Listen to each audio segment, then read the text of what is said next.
Yo, what's going on everyone? Z Karma here and welcome back to another Borderlands 3 video.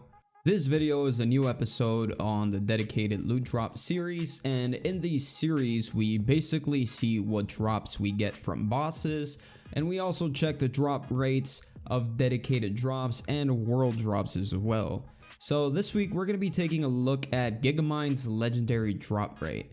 Now this guy has 3 different dedicated drops.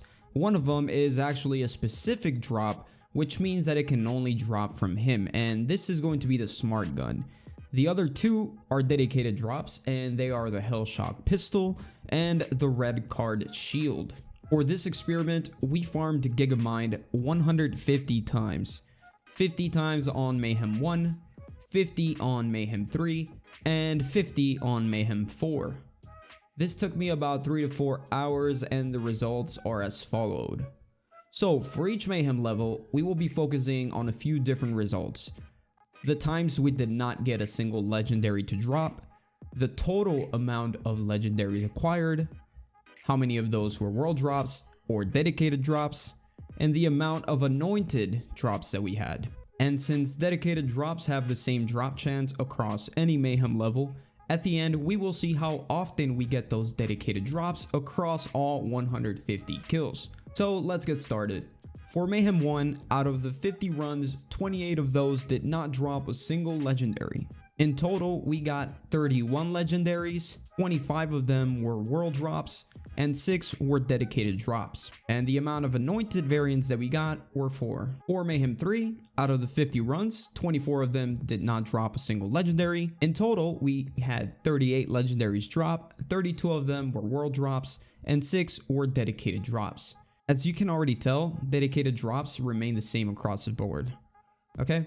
And 13 of the legendaries that dropped were anointed weapons or shields. And for Mayhem 4, out of the 50 runs, 4 of those did not drop a single legendary. There was a total of 81 legendaries that dropped. 77 were world drops, and 4 of them were dedicated drops. And the amount of anointed legendaries that we got was actually 15. So as you can see by these results, these are on par with what should be happening. The higher the Mayhem level, the more world drops and anointed drops we get. And for dedicated drop chance, it remains relatively the same across the board. So let's go ahead and talk about dedicated drops. So out of the 150 kills, we had 16 dedicated drops. That is around a 10 to 11% drop chance. And that is actually right on pars of what the community knows so far about dedicated drop chances, which normally people say 1 out of 10, which is 10% chance. And to be a little more specific, out of the 16 dedicated drops, 6 of them were the smart gun, 8 were the Hellshock pistol, and 2 of them were the red card shield. I was actually beginning to debate whether I'd ever get one of those red card shields to drop, but I got it twice over the course of 150 kills, so I don't know if it's just bad luck, but that took a while.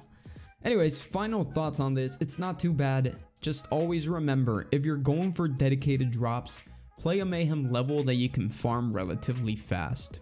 If Mayhem 4 takes you a little too long to kill bosses, you might as well do Mayhem 3 or something lower than that. Remember that dedicated drops remain the same across the board, so it does not matter what level you're playing on. For me personally, I like to farm on Mayhem 4 because I still kill bosses relatively fast with my gear, and whenever I'm farming for a dedicated drop, I still have a high chance to get world drops and anointed drops.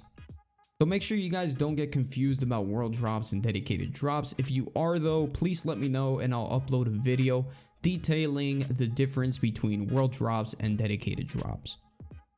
Anyways, that's gonna do it for me. If you guys found this video informative or helpful in any way, please help me out by hitting that like button and subscribe for more content if you'd like to see. And I'll see you guys on the next video. Peace.